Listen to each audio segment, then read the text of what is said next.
Aragi here, coming at you another video review, and today, as you can see, I'll be taking a look at the 1:144 scale Real Grade Gundam Mark II from Mobile Suit Zeta Gundam. So there you can see its size compared to a soda can. Pretty average 1/144 scale size, just a little bit taller than it is, significantly taller if you add the backpack, which I usually don't. So let's just get that out of the way. Now onto the colors. As you can see, it's relatively standard. White, blue, red, yellow, dark gray, but a darker blue, a grayish blue, and various shades of white, because this is of course a real grade and that's the thing they do, plus various stickers. Posability is pretty good, if a little bit odd. Head can move up and down just a little bit, tilt side to side, and turn pretty far. Can also move back and forth at the body. Arms can move back and forth, up and down at the body. They can go all the way around, but it's a little finicky. Shoulder armor can go up and down. Arms can go out to the side that far before the shoulder arm starts to come off. Arms can rotate all the way around at the bicep. Can bend that far at two joints with some really nice arm movement. There is a hinge here in the wrist, allows the hand to move pretty good. Hand is on a ball joint, so side to side, in and out, rotate. A hinge here in the hand itself, ball joint, ball joint, ball joint, and then hinges for all the various fingers. The cockpit can in fact open. Take this panel, slide it out, and rotate it up. Then you just have to get in there.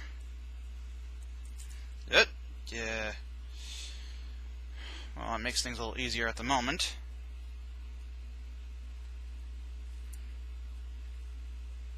Just like most of my real grades, this guy has a tendency to come apart, but there's the cockpit open. There's not really a whole lot to see in there.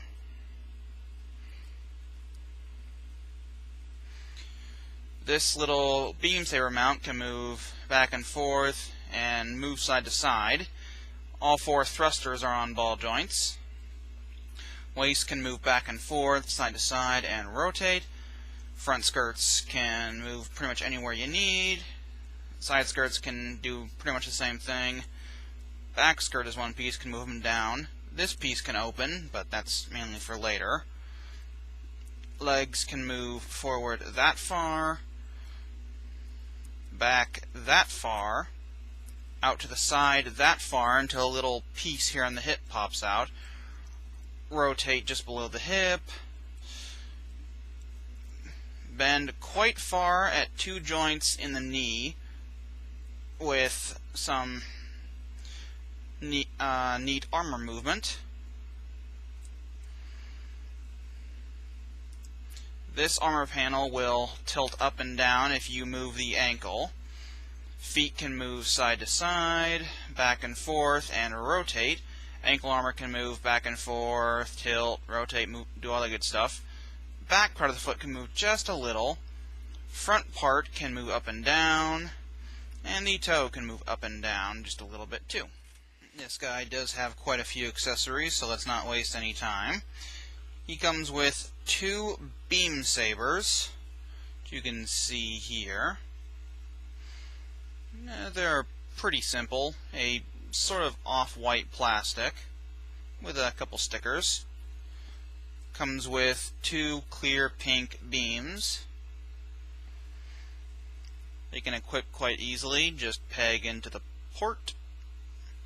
And of course you can hold it nice and well with this little tab there. Just open up the hand, take the tab and stick it into the slot on his hand. It's not the most secure connection, but it's not going to fall out unless you shake it wildly. Can be stored, of course. These posts here on his back, there are tabs there, pegs there. Just stick the beam saber onto the peg and then stick the tab into the port or slot. getting my technical terms all mixed up because I am apparently a doofus today.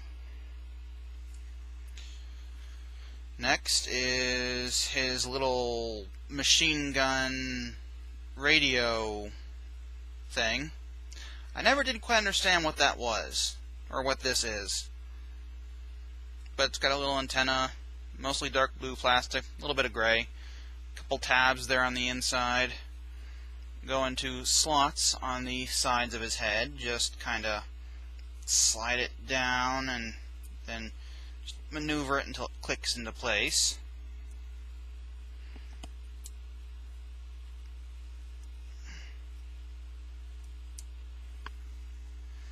Kind of limits the head a little bit, but not too terribly bad. He does, of course, have a shield.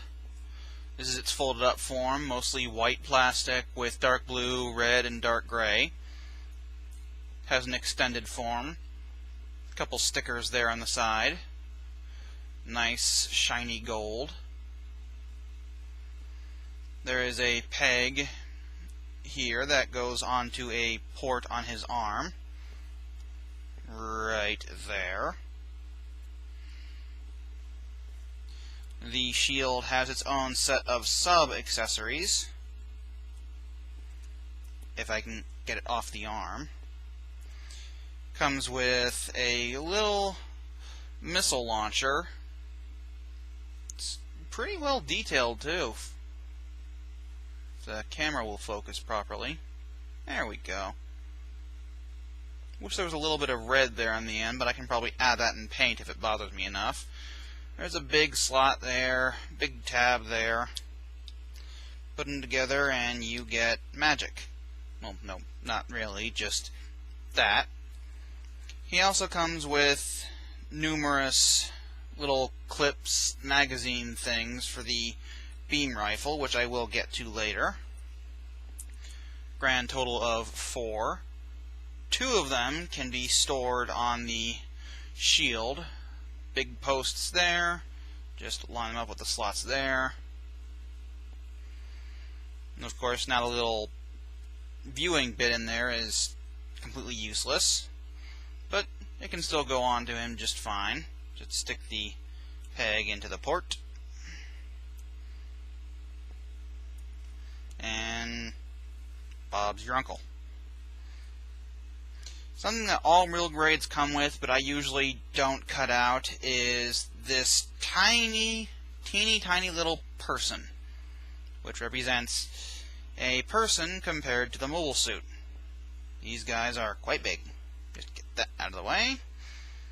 He comes with 2 extra hands, a right trigger finger hand, and a left splayed hand. Trigger finger hand is, of course, mostly used for the beam rifle and rocket launcher. This is the beam rifle. Dark gray, darker gray. This piece moves, and then this piece lifts up to show a scope with a rather shiny sticker. Of course, the magazine goes onto the bottom. There's a few spots there. Goes on like that. You can use this tab and have either the mobile hand or the trigger finger hand holding it. Trigger finger hand seems a little more secure to me, so just take the fingers off, take the slot, put it over the tab, and then get the fingers back in place. I don't know why, but it is really hot in here all of a sudden. That probably has something to do with all the lights I have on. What was I talking about? Oh, right. You can hold that pretty easily. Just take the existing hand out. New hand in. And there you go. Stay up. Beam rifle can be stored on the model. Just take the trigger finger hand off first, as well as the magazine. There are 2 large tabs that go into the side skirts. These slots right there. Now, fair warning, putting this on does severely limit posability. And as you can see, the butt of the rifle goes right up to his chest. So that kind of gets in the way. He also has a rocket launcher, nicely detailed. Dark gray, off-white, darker gray. Scope on the front. Little moving piece here for the grip, which apparently isn't staying on properly. He comes with 2 canisters for it. Put them on, just slide it in like that. You can hold it with either the mobile or trigger finger hand. Just put the tab into the slot. Put the fingers back on. Only thing I don't like is you have to get the arm really bent for him to hold this properly, which makes some poses a little awkward. But there you go.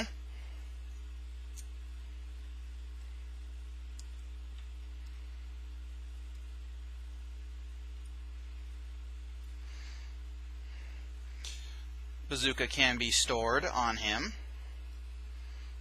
There is a panel here on his waist that folds down. You just want to take the bazooka and loop it under his backpack, stick the barrel into there, and then kind of push this up to secure it in place.